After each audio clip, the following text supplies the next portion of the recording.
Okay then, so now I want to go through the solutions to some of the exercises from chapter 6 of Colin McClarty's Elementary Categories, Elementary Toposes.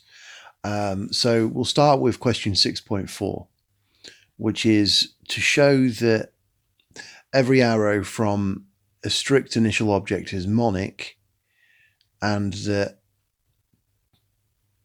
if we have strict initial objects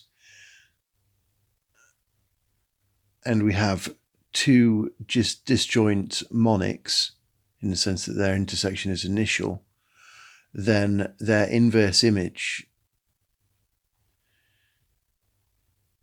is under any arrow are also disjoint. Okay, so let's start with, we'll suppose that 0 is a strict initial object and we have an arrow A coming out of that initial object, and it has to be mono because if we have any previous arrows, X and Y, into 0, then since this, so a strict initial object is a initial object which has the property that there are no arrows into it from any object except initial objects. Okay, so in that case, X and Y, these arrows coming into 0, have to be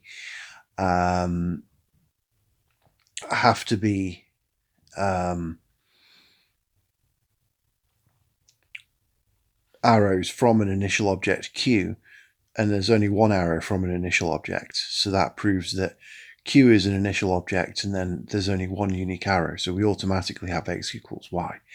So that shows the first part. Another thing which is important is that if we have a strict initial object, then every initial object is strict. We can see that because suppose we have a strict initial object 0, and 0 dash is an initial object. Well, if 0 dash was not a strict initial object, then there would be an arrow into 0 dash from some other non-initial object, let's say X. But then there'd have to be an arrow from 0 dash to 0, and composing the arrow from X to the arrow with 0 from 0 dash to 0 would give us a arrow from X to 0, but we're saying 0 is strict. So there's a kind of contagion kind of notion that basically tells us that if we have one strict initial object, all the initial objects are strict. Right then. So anyway, let's go on with doing this exercise 6.4. So here's really the picture of what we're having. We've got these, well, I'm calling my monics zeta and t, and they're these two monics coming into A, and we're assuming they're disjoint, okay? So that means that their intersection here, S intersection t, is a strict initial object.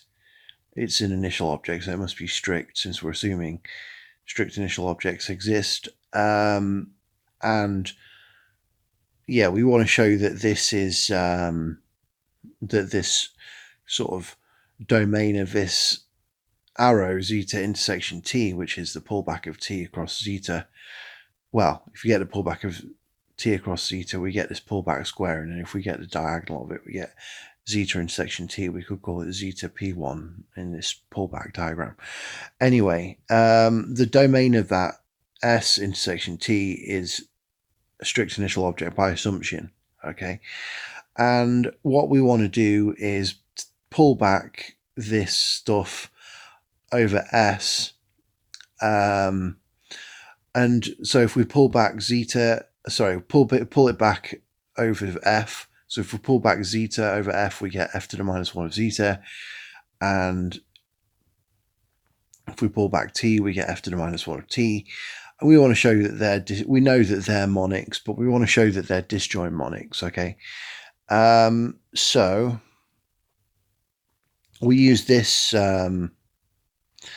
result, which is like characterizing the intersection. So we know that y is going to be in f to the minus 1 of zeta intersection f to the minus 1 of t, if and only if y is in f to the minus 1 of zeta and y is in f to the minus 1 of t.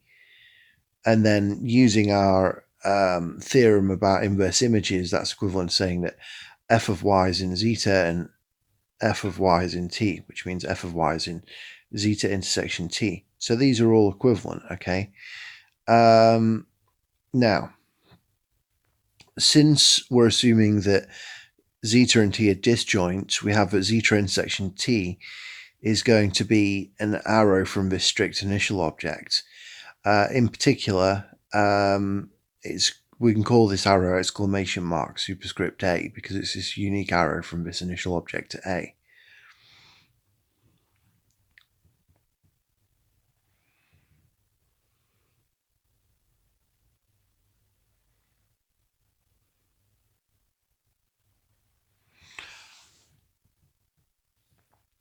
So now suppose y is in f to the minus 1 of zeta intersection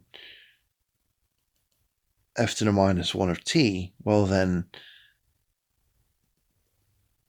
f of y has got to be in zeta intersection t.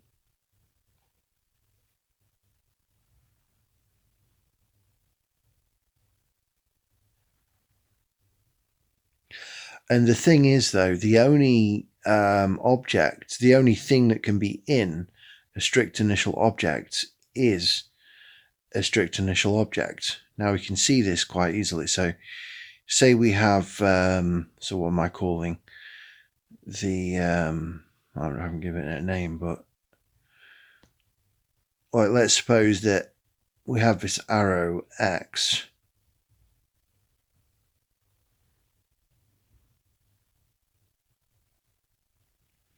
And we'll say that x is in this kind of empty arrow that comes from this strict initial object.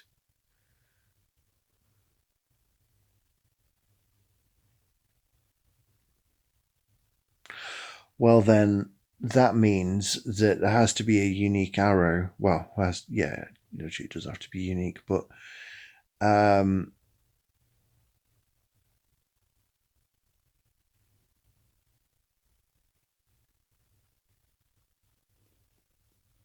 there has to be this arrow k, which is such that exclamation mark dash superscript a after k equals x. However, the only arrows into a strict initial object come from a strict initial object. So that means that x is a strict initial object, capital X, and that means little x is again one of these unique arrows from a strict initial object. So that all of this implies then, since we're having that this is an arrow from a strict initial object, that implies that f of y is an arrow from a strict initial object, which implies that the domain of f of y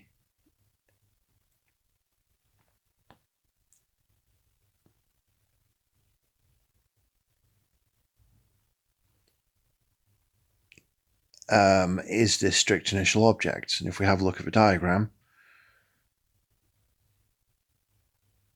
that implies that